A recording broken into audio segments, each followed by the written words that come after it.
again. So a lot to say, a lot to talk about.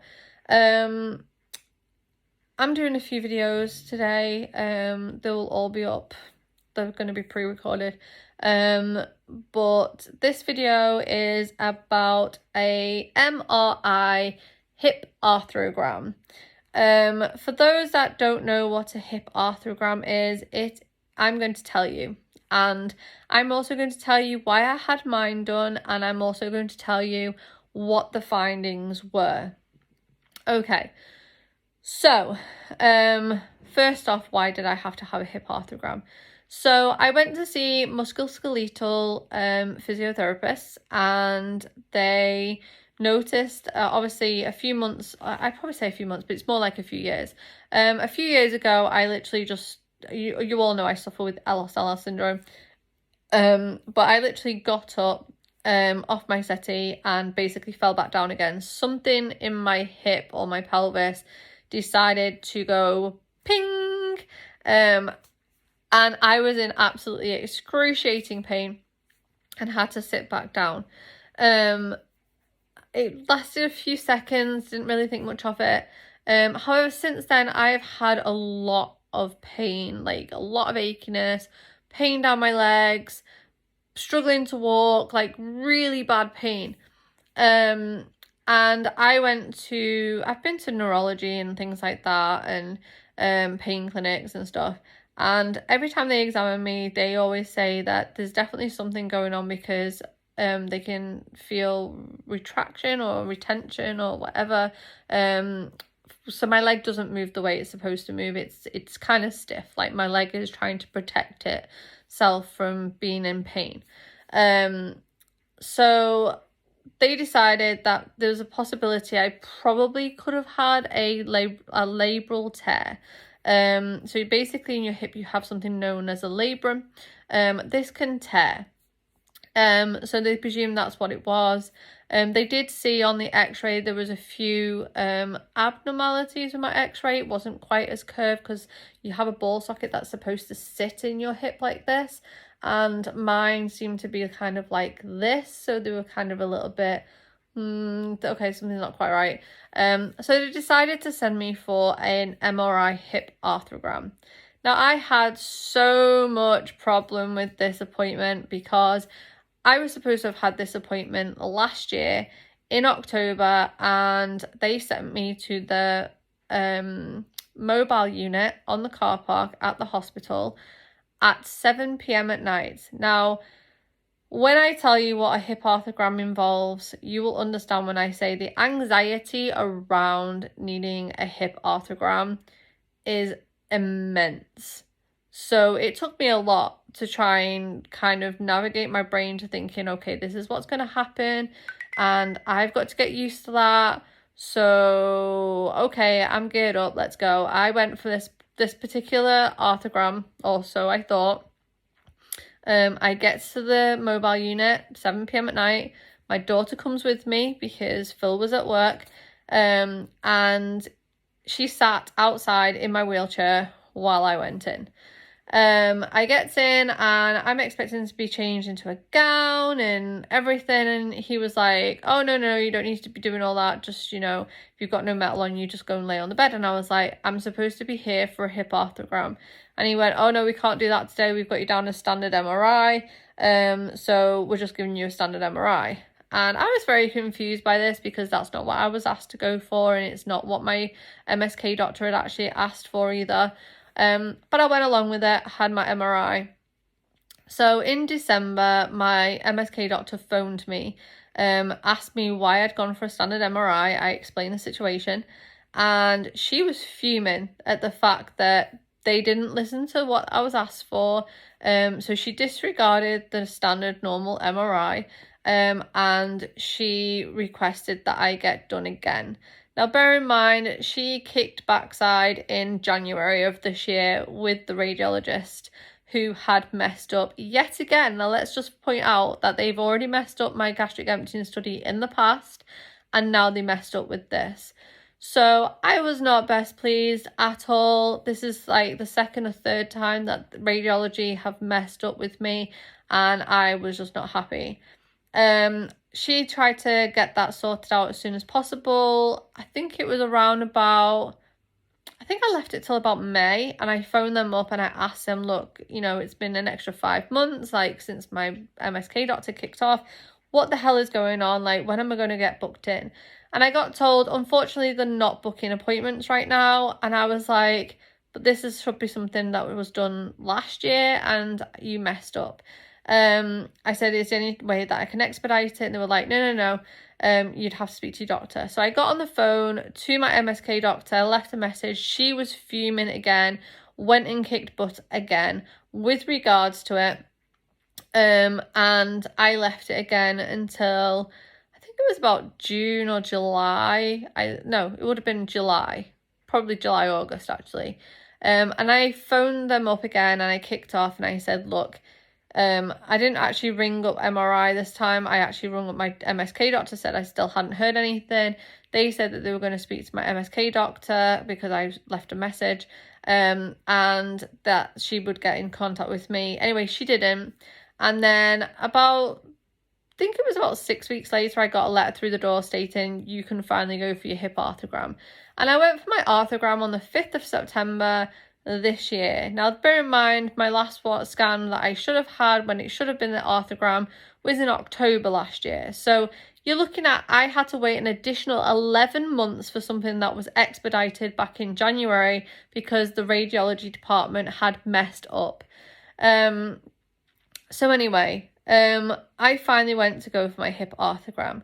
Now, what is a hip arthrogram? Okay, so any arthrogram that you have, regardless whether it's hip, shoulder, knee, whatever joint it is, basically you go to an MRI suite, you fill out some paperwork, you know, making sure that you've got no medical devices in you, no metal, no tattoos, blah, blah, blah.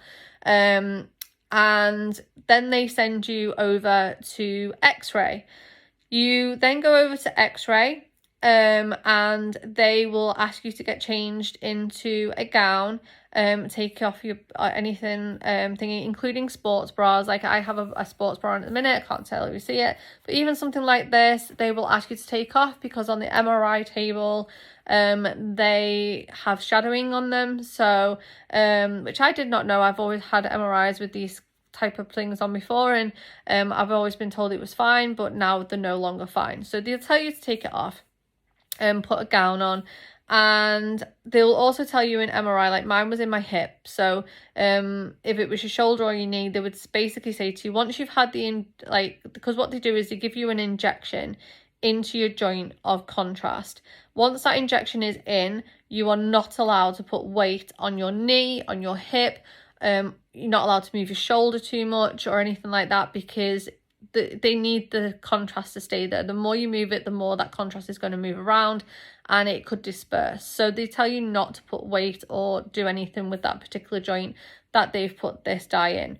Now, obviously, in order to put the contrast into the joint itself, they have to give you a local anaesthetic, both on your skin and into your joint, and then obviously they have to give you the contrast in your joint. Now, for me personally, local anaesthetic does not work. So when I went for mine, and I knew this already, which was why I was so apprehensive last year when I was supposed to have gone for my scan, because I know local anaesthetic does not work. He gave me the local anaesthetic. To be fair to him, the doctor that was giving me my local anaesthetic, he was so gentle. I didn't even feel him stick the needle in my leg. But, you know, that was just one of those things. So every sharp scratch, he was like, oh, you're going to get a sharp scratch. Didn't feel a thing. Even before they put the local anaesthetic in, it was like my leg was completely numb, didn't feel anything. And I explained to him that local anaesthetic doesn't always work for me because of my EDS, so I may need a little bit extra than what they would normally give someone. And he said to me that if he gives me too much, my leg may go numb or like fall asleep. And if that's the case, I'd have to be careful because, especially after my scans, because obviously I'm not going to be able to feel my foot or my leg or whatever. So I said, that's fine, don't worry about it. Now, the way my anatomy is. Again, I have a weird anatomy. So basically, my leg does not sit straight as it is. My leg basically kind of turns outwards slightly at the hip. My knee turns inwards towards my left leg, and my ankle also turns inwards. So it's kind of like outwards, then inwards, then outwards again. So my legs kind of bow. So they kind of do like I'm kind of trying to figure this out. They kind of bow. So they kind of like do what my fingers do in there. Can't tell if you can see. They kind of do what my finger does there. They kind of bow in a way. So yeah, I can't really explain it, but they kind of bow. So anyway, I went for my hip arthrogram. They gave me the local anesthetic in my skin. Didn't even feel the needle going in to begin with. Then they stuck the needle in for putting the local anesthetic in my hip. And he did say he was going to give me more than he would normally give, but he wasn't going to try and give me enough to make my leg fall asleep. Now, because of my leg being so iffy and so crooked, they physically had to turn my leg so that my knee was basically pointing towards my left leg at almost a 90-degree angle. My ankle was turning in towards my left ankle, and they had to put a weight on my left ankle to stop my leg from rolling back out, because that's pretty much what my leg does in a natural position. This was before they injected me. This is while I'm laying on a bed in X-ray. Good job I had my wheelchair with me, because can't put any weight on my leg. So anyway, local anesthetic goes in, local anesthetic goes into my joint. I felt everything, like literally felt everything. The local anesthetic going in, it felt like somebody had got my joint and was basically twisting it like it was about to snap. I could feel the pain right down my leg to my knee. My knee also felt like it was going to snap off. They then decided to put the contrast in. Now they put two contrasts in, one so that shows up on X-ray, another one that shows up on MRI. So they put a contrast in my knee, in my hip, not my knee, in my hip, and then they take a few shots on X-ray, and then they will basically get you off the bed, put you in either your own chair if you take your chair like I did, or they'll put you in a hospital wheelchair, because like I said, you are not allowed to put weight on your leg. So I put my, like I said, my leg at the time just felt like it was going to fall to pieces. Bear in mind, my leg wasn't in a normal position for me. It was in a normal position, which is what it's supposed to be in. But because of the way my body is, it just was not in the best location. So the pain all the way down my leg was just immense. I get off the table and I get onto my chair, and I'm going around to MRI. They're basically pushing me around to MRI at this point, and because I had my chair in manual mode, and I'm sitting there and I'm thinking, my foot feels funny. Like, it wasn't asleep, but it wasn't awake. It was kind of like a fuzzy feeling, almost like that type of fuzzy feeling if your leg's about to go to sleep, but just not as throbby. It was just kind of fuzzy. So anyway, I get to MRI, I sit on the bed, I get all sorted out, and again, they were like, you just lay wherever you need to lay and whatever, and we'll do everything else. They sorted all that out. I had my arthrogram, my foot still felt funny, and then obviously I was ready to go home. The whole thing in total took about, I'd say, it probably should have only took about an hour and a half, but it took about 2.5 hours, because I was left in the waiting room and X-ray for like a really long time, and then they took some guy in that was earlier than me. That was in supposedly after me first, because apparently I had more access issues because I was in a wheelchair. Like, you can't just discriminate against somebody's time slot just because of the fact they have more accessibility issues. So I was fuming about that, and I had to wait an additional 45 minutes. even the woman at the reception desk at X-ray was like, what time is your appointment? And I was like, oh, it's like 2:30. And she was like, well, you've been here since 2:25 and it's now like 3:15. And I was like, yep. And by the time I actually got into the MRI suite, it was 4:30. So you can imagine how long I'd been there for. So I think it took in total about 2.5 hours for me to get checked, because apparently, according to the hospital, even though they deal with wheelchairs on a daily basis, I had more of an accessibility need, so therefore I needed to wait longer, which I think was ridiculous. So anyway, goes in for my MRI, has that done, and then comes home. Now, I had my MRI arthrogram on the 5th of September, and yesterday I got a phone call from my MSK doctor who'd referred me for this test, and they basically stated that there are some abnormalities on my hip.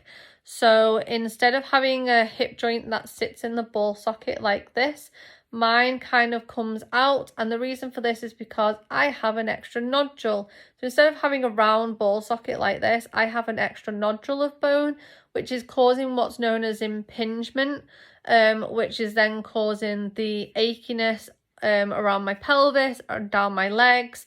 That's not going to get any better unless they shave that bone off. So that's not going to get any better. I did ask whether it would be something that would cause arthritis later on. She said no, unless you've got like a genetic predisposition to get arthritis, which unfortunately I do, because my mother had my birth mother has osteo and rheumatoid arthritis in her legs and hips. So I do have a genetic disposition for this. So she was like, but you do have this extra nodule, it is causing impingement. The good news is I don't have a labral tear, which is amazing. However, the bad news is they can't really do much about the pain in my hip. All they can do is refer me to physiotherapy to try and build up the muscle, and in order to help me with rotation so that I'm able to move my hips and everything. And hopefully that will help. To be honest with you, I've been doing my own rotations, I've been doing my own exercises, and to be honest with you, they don't actually do a lot. It just causes a lot of pain. I may sometime in the future ask to be referred back to the surgical registrars and see if they can actually shave that bone off that's sticking out that shouldn't be there. But you know, they said it's within normal variants for now, so we'll just have to see what happens in the future. But basically, the good news is I won't need to have any hip surgery as it stands, and I'm made up about that because I have so much going on right now. Hip surgery is the last thing that I need. So yeah, it's a matter of doing physiotherapy. She said water therapy would be the best thing for me, and I'm being referred now to physiotherapy so that they can give me some exercises to do in water, so that I can help my hip out. So hip arthrogram is what I had, which like I said is an MRI arthrogram where they inject dye into your joint. Not going to lie to you, if you had local anaesthetic and local anaesthetic works for you, then great. But unfortunately for me, local anaesthetic does not work, and it didn't work for me, and I was in a lot of pain with my hip, and I was in a lot of pain for a couple of days, and then it kind of eased off a little bit. So I did have to take rescue medication for a few days for pain medicine, but you know, at the end of the day, I'm glad that I went. I'm glad that I got it done. I know there's nothing serious going on with my hip. It's just causing a lot of pain, and again, it's an EDS thing. So yeah, hope you enjoyed this video. I'm glad I was able to do a video where I was able to tell you what the procedure was and then tell you what my results came back as, rather than have to do a follow-up video. So yeah, I hope you've enjoyed this video. I hope you understand what a hip arthrogram is now. Or an MRI arthrogram for your hip is. And if you're going for one yourself or you want to know any more information, then please message below. All I can tell you is my own experiences because I'm not a doctor. or a medical professional, so I can just tell you my experiences. But if you want more information or you've got any questions, then don't hesitate to ask them below or post them on my DMs on my Instagram. And thank you again for watching, and I hope you've enjoyed it. Don't forget to press the subscribe button and the little bell for alerts, and I will speak to you again soon. Bye guys.